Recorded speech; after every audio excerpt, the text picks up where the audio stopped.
Diera, and today we'll be discussing the food stamp issue, which was recently named the SNAP, which stands for the Supplemental Nutrition Assistance Program. But we'll stick with the term food stamp because it's a term that more people are familiar with. Before we get started, I want to introduce you guys to two families, the first of which are the Johnsons, a six-member household with a mom and a dad and 4 children.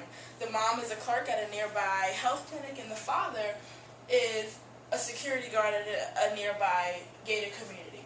The younger of the 2 sons is in bad need of braces, and the 2 daughters both have asthma and have frequent doctor visits each month. This family's income is about $60,000 each year. The second of the families that I want to introduce you guys to are the Joneses. The mom is a stay-at-home mom who loves to go to the spa and spend time with her friends and get her nails done and shop. And the father, while he's not in his home office, he spends a lot of his time in nightclubs with his friends.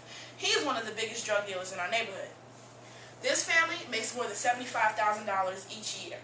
The reason why I wanted you to zero in on these 2 families is to show the vast contrast between, number one, our families in America, and also the families who receive government aid. The first family have 2 parents with documented income and are deemed ineligible for the food stamp program. The second family have no documented income by the government and receive up to $500 each month in food stamps. So, today we'll be discussing 3 different issues. How the government determines eligibility for food stamps. We'll discuss the flaws in the food stamp program and how individuals find the loopholes and maneuver them. And to conclude, I hope to give insight to individuals regarding how it trickles down to each of us as individuals.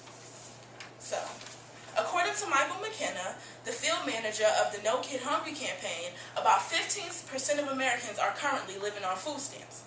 It's also hard for single parents and childless homes to receive food stamps.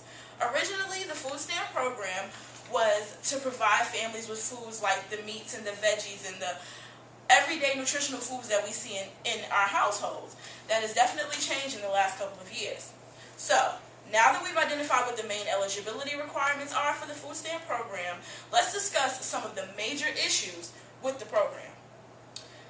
Many individuals who are deemed eligible for the food stamp program have undocumented income that the government does not know about, which we saw in the second example of the Joneses. And also, a lot of the individuals who are deemed ineligible don't get food stamps because the only factors that are taken into consideration are the household size, the maximum gross monthly income, and then how much they will receive.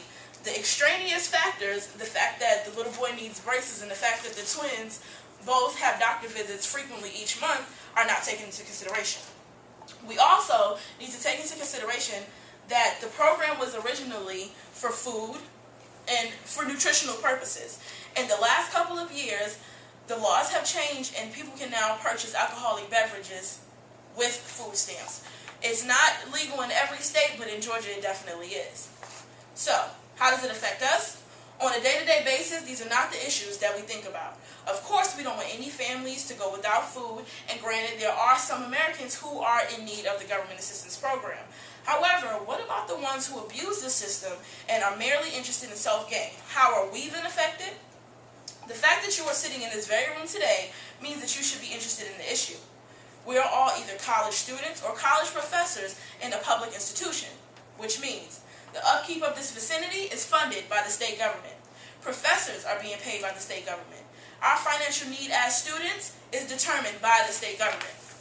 The reality of the situation is, no matter how the money, the $1.23 billion, as recently stated by Governor Perdue in a recent AJC article, of state revenue is claimed to be divided between healthcare, education, etc., there's still only one pot that the money comes from.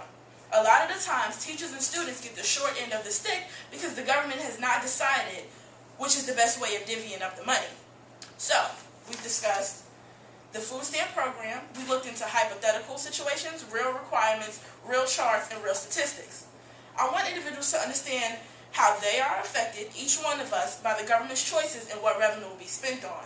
I also want for you to take from this that I'm not attacking anyone who is indeed in need of government assistance. I'm only suggesting that our government, which is supposed to work for us, take better precautions when deciding which of our citizens are actually in need of assistance. So in conclusion, We know that it would not be easy to document every form of income. It wouldn't even be plausible to assume that we could. We also cannot deny, though, that a huge amount of the money that we pay and our families pay in taxes each year is used on nonsense. The food stamp program being the best example of that. We cannot deny that the food stamp program is being abused by some individuals, and that the state is not doing all that it can to gain an honest discernment of who needs financial assistance and in what areas that financial assistance is needed.